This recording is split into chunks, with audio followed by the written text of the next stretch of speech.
Guenther Steiner has revealed that Haas never seriously considered signing Daniel Ricciardo, claiming the once bright spark in the Aussie's eyes had faded.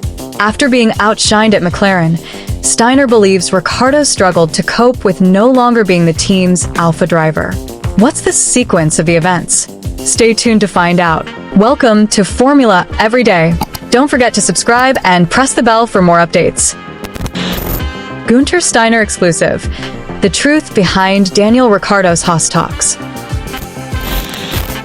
Following his departure from McLaren, Daniel Ricciardo was linked with several potential moves within Formula One, with one of the most persistent rumors suggesting that Haas could be his next destination. With Mick Schumacher's exit leaving an open seat alongside Kevin Magnussen, many believed Haas team principal Guenther Steiner might make a move for the highly experienced Ricciardo. However, in a candid interview, Steiner has now shed light on why that never happened, revealing it wasn't just financial constraints that kept Haas from signing the Aussie. Speaking to PlanetF1.com, Steiner opened up about the reality behind the speculations and admitted that while he did speak with Ricciardo, he ultimately decided not to pursue the driver. One of the main reasons, Steiner explained, was that Ricciardo didn't seem to have the same drive and passion that once made him one of the sport's most exciting figures. "I didn't try to get him," Steiner said frankly. "I spoke with him, but I was not sure he was ready to go back to racing. I couldn't see that spark in his eyes anymore. He's a talented driver. He didn't lose that, but after his tough stint at McLaren, I think the pressure got to him. He wasn't the alpha anymore, and he struggled with that," Steiner explained. Steiner went on to explain that even if Ricciardo had shown more enthusiasm, Haas would have faced practical challenges in signing him, primarily due to budget limitations. "We couldn't afford him at the time anyway. We never had the money for that. Beggars can't be choosers," Steiner admitted, underlining the financial reality smaller teams like Haas often have to navigate. Reflecting on Ricciardo's career trajectory, Steiner suggested that Ricciardo's struggles post-Renault weren't necessarily a reflection of his ability, but rather his inability to thrive when no longer the dominant force in a team.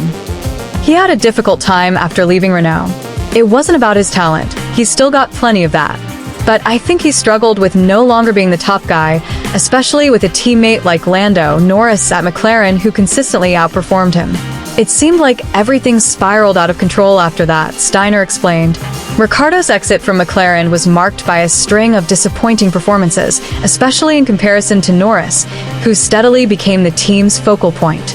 Despite his previous successes and race wins, Ricciardo struggled to match the young Briton, and Steiner believes this dynamic played a key role in Ricciardo's eventual exit from the team, and perhaps even the sport.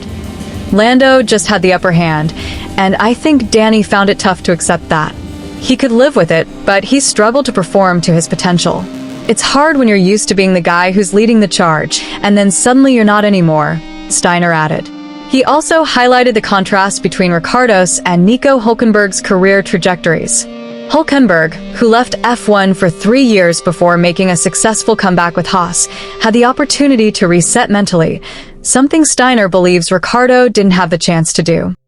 When Nico left Renault, it was because Danny was better, but he took time off, found his peace, and came back stronger.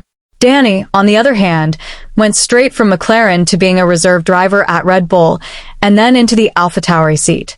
He never really stopped. I think maybe if he'd taken 1 or 2 years off like Nico did, he could have come back in a better frame of mind. For many in the F1 world, Ricciardo's career arc is a reminder of how timing and circumstance can shape a driver's fate.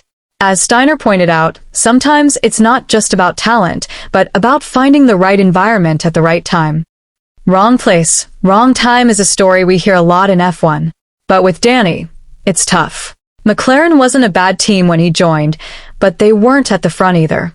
They weren't winning races. His biggest problem was Lando. If he'd had a less competitive teammate, maybe things would have been different.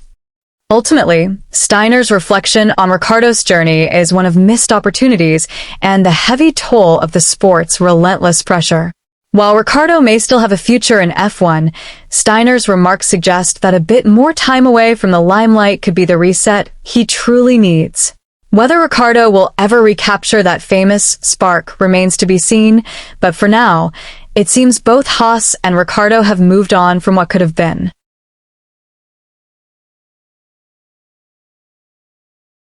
Hit that like button, subscribe, and let us know in the comments what your opinion.